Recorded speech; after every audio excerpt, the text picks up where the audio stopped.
Want to see how fast you went? Yeah. Grab that out. Have a look. Oh no, wrong page, that one. 21.9 max speed. Is it still fit there? Yep.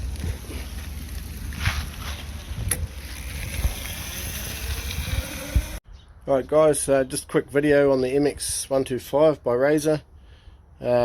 We got this for our 4-year-old who loves it. Really great bike for a small kid.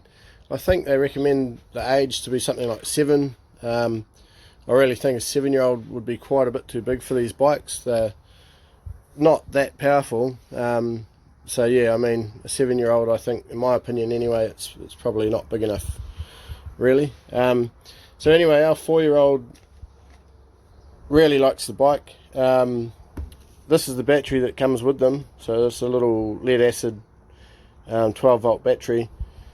And so when that runs out, you charge the bike through the port up here. It comes with a wee charger, plug that in, and you got to wait for it to charge. The battery's all locked into place, you know, all secure inside there normally, so it's not like you can just change it out. So that for us was a bit of an issue, because he started basically running the battery flat, and then we had to then wait to ride it again. So he found it quite frustrating. And for us, if you wanted to take him somewhere far away to somewhere good to ride, it wasn't really worth it, because 10 minutes later, 15 minutes later, the thing's flat.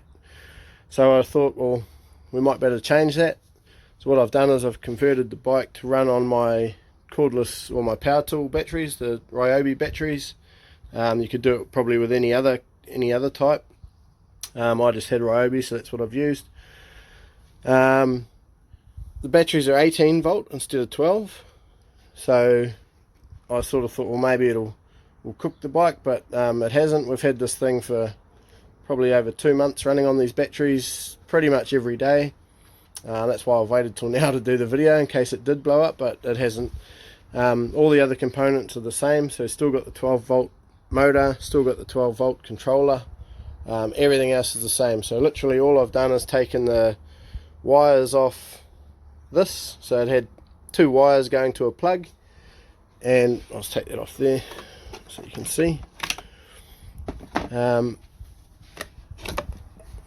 So in there I've just put this is just a USB charger for Ryobi, so you can still actually got the USBs things on there. So I've just taken that apart, and I've soldered the wires that were on the battery into this thing, and then plugged it back in, and then just secured in place down here. To do that, I did have to cut out, so you can see I've cut there. There's sort of a plate that was there that this old battery sat on to secure that. So you do have to cut that away to fit this particular thing in there. But yeah, depending on what battery you want to do it with, they may be smaller, or yeah, might be another way to do it there. That's just what I had laying around.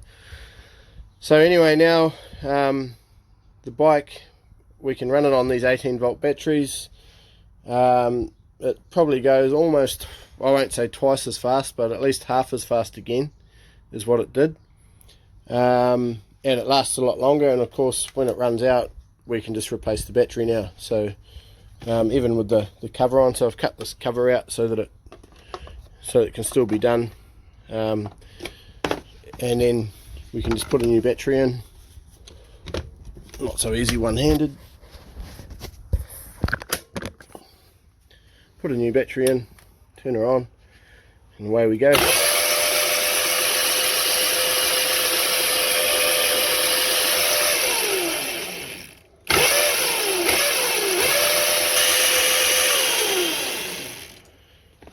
So yeah, quick easy mod there. Obviously it's going to avoid any warranty or anything like that you might have on the bike.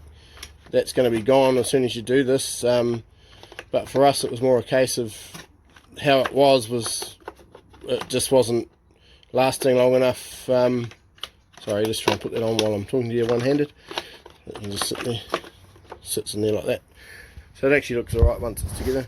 But yeah, just it wasn't lasting long enough to get a good ride out of it. So by doing that, we've increased the ride time, batteries change out, and added bonus of a bit of extra speed. And like I say, we've been running it like this for a couple of months now, and seems to be no ill effects.